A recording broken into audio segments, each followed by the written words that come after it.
Dear students, you are all welcome to this video lecture on the poem prescribed to study in your course of compulsory English.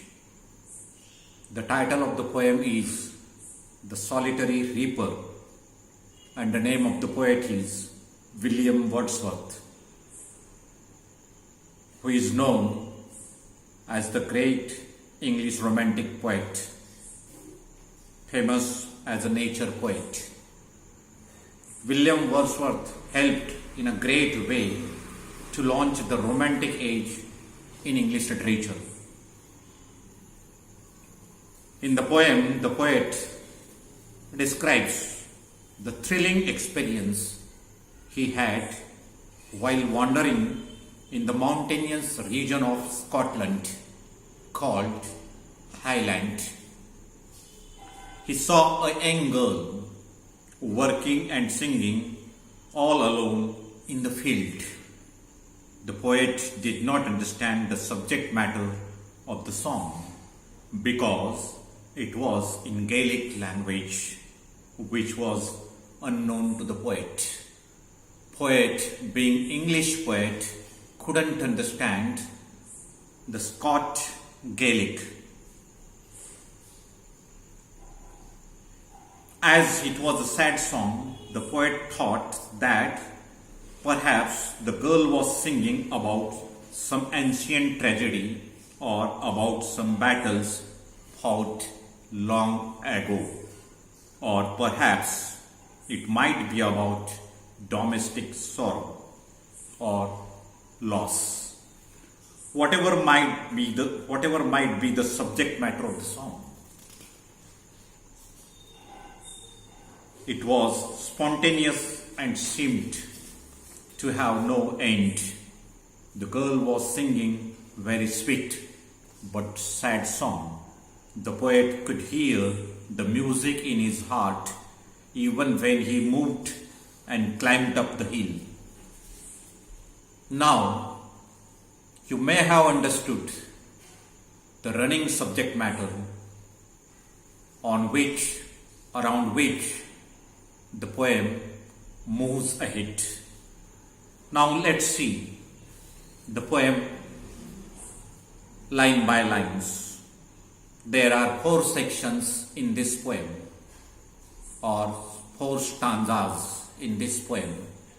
Each stanza is of 8 lines.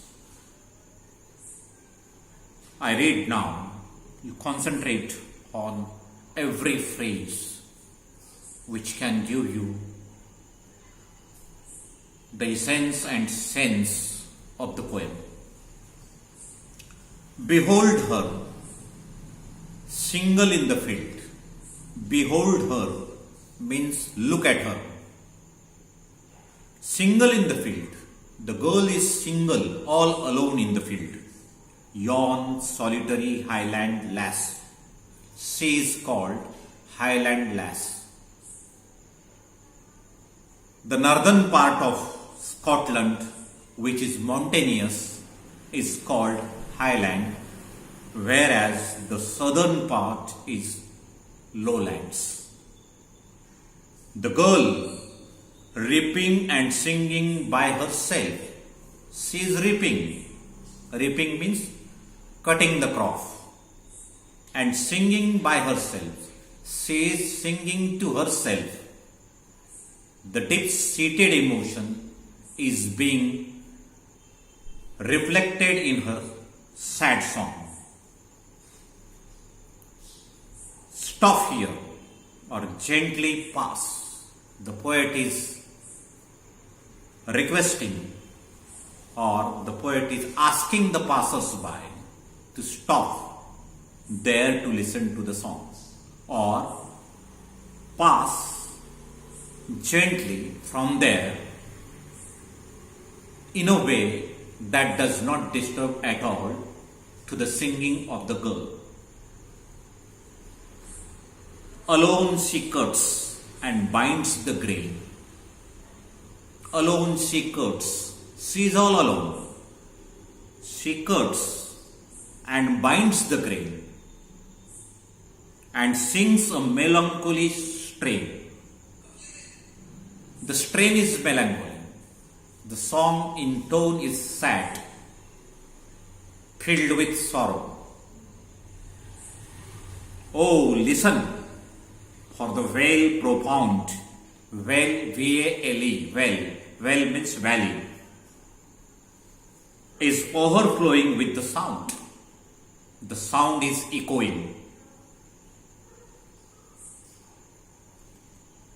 Now, the second stanza. No nightingale did ever chant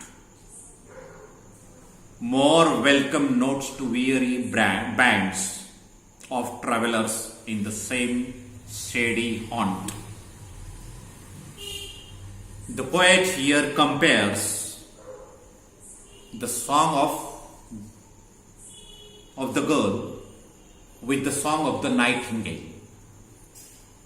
Nightingale is a songbird which sings very beautiful. It is called in Marathi Bulbul Pakshi. The Marathi equivalent of nightingale is Bulbul Pakshi. You might have heard the bird singing. It sings in a romantic atmosphere, in a very beautiful and enchanting way. With nightingale, the poet compares the sweet and sad song of the girl. The song of the birds in the eyes of the poet is more sweeter than the song of the nightingale. Here we come to know the poet is completely enchanted by the song of the girls. The song of the girls mesmerizes the poet and it imprints its melodious, sweet but sad tone in the consciousness of the poet, in the heart of the poet, permanently. Let's see again.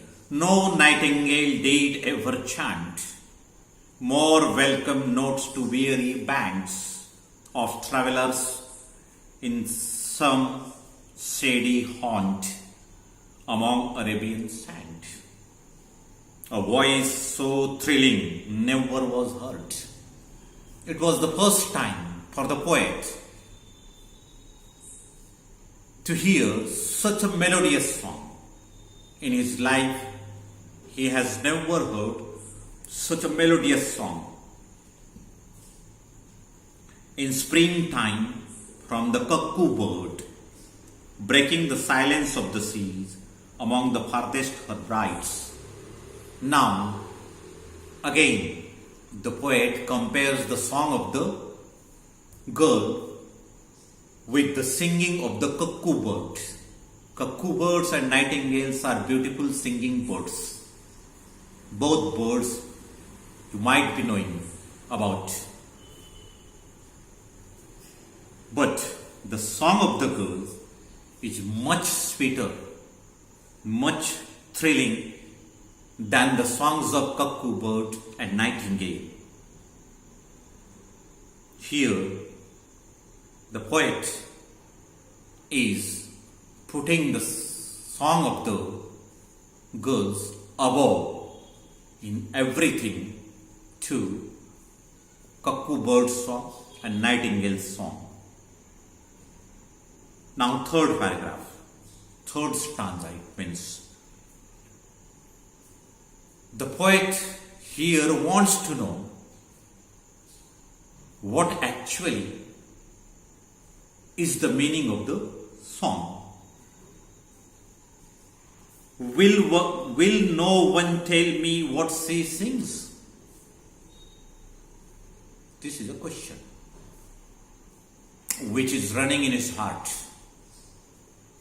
about which he wants the answer from someone else, because he is not able to understand the meaning of it, because the song is in Gaelic language, Scots Gaelic it is called, and the poet is English poet. Therefore, it is difficult for him to understand the meaning of it. Therefore, he expects from someone who can help him to understand the meaning of the song, the subject matter of the song. Will no one tell me what she sings? Perhaps the plaintive numbers flow for old, unhappy, far off things and battles long ago. The poet tries to understand, tries to fix the meaning, and says that perhaps the girl is singing about some ancient tragedy or a battle fought long ago or a natural loss to herself. Or is it some heroic humble lay, familiar matter of today, some natural sorrow, loss or pain?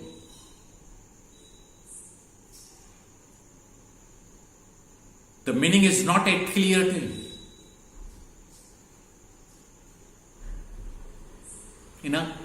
In an exact way, the poet doesn't know the meaning about what the girl is singing about.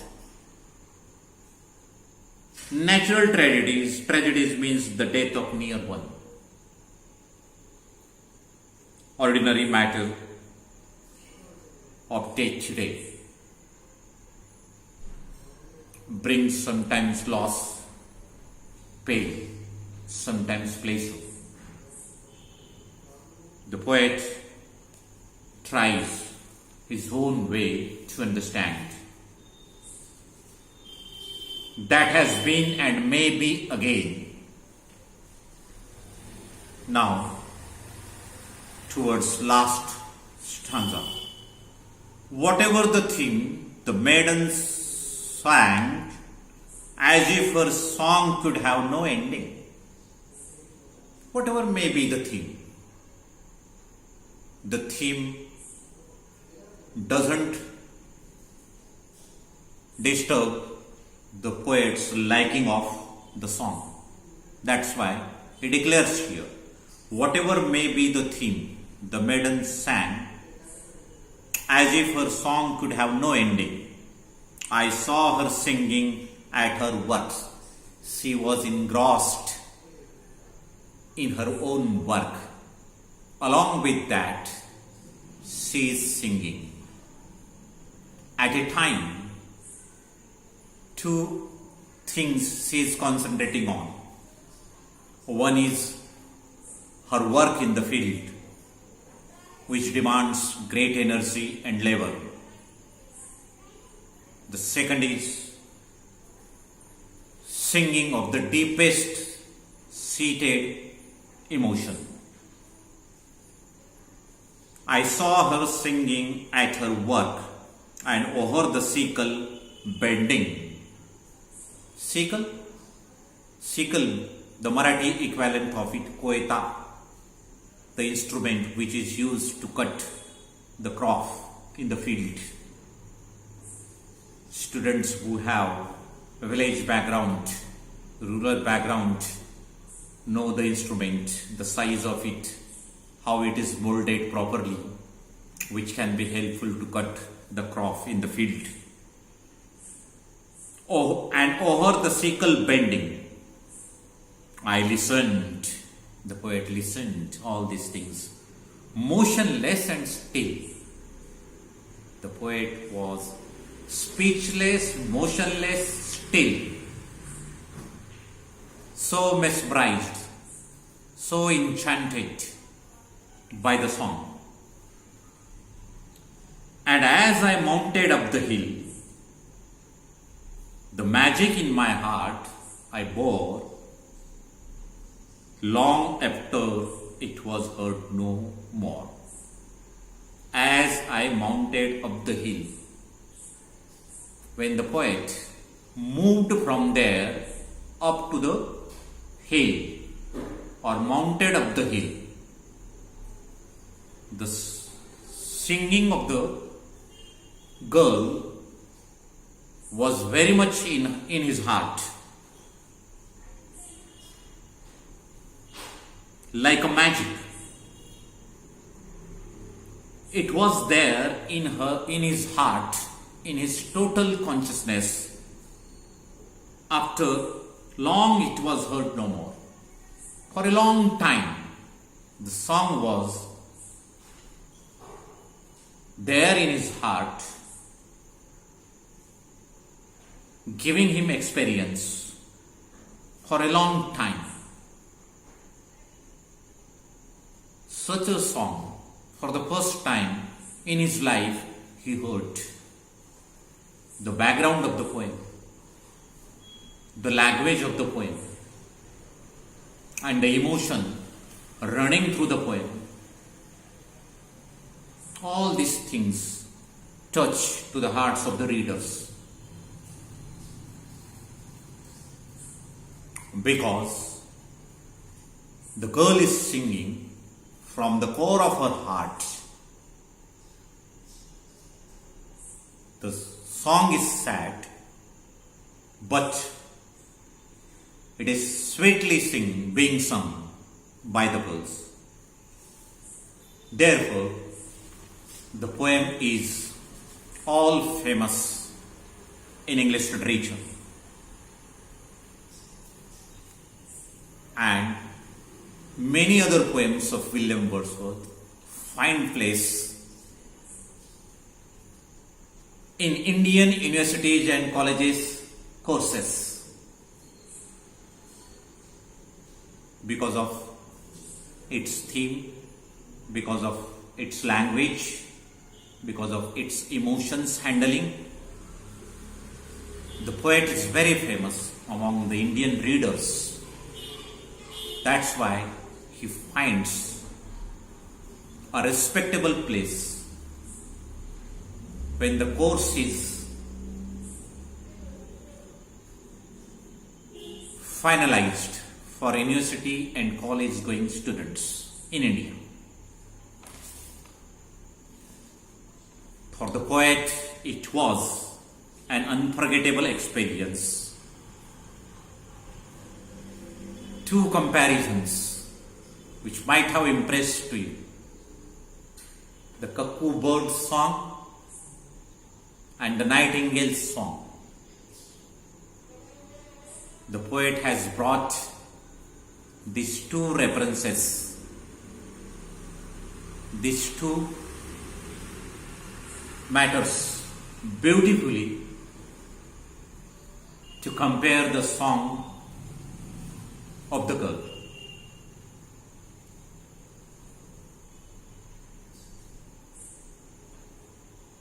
And finally, the poet gives his own judgment. And what was his judgment? The girl's song was more thrilling than the song of the cuckoo bird, and the song of the girl was sweeter than the song of the nightingale.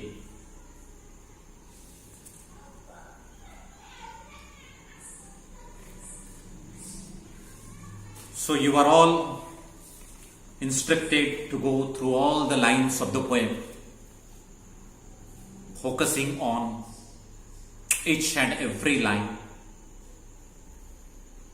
each and every phrase.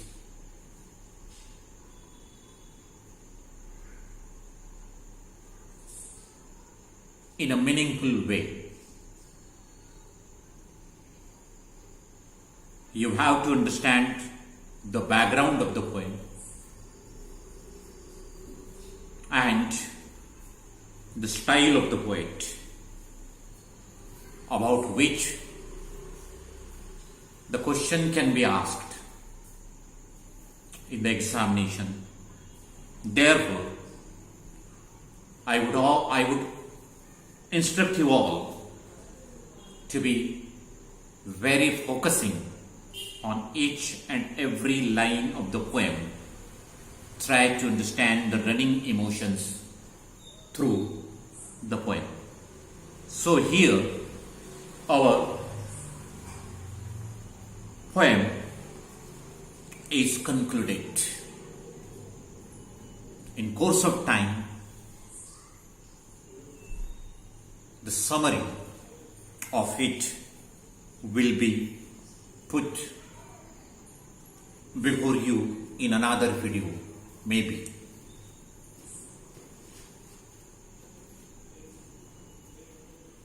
So thank you to all of you for your patient listening. Thank you once again.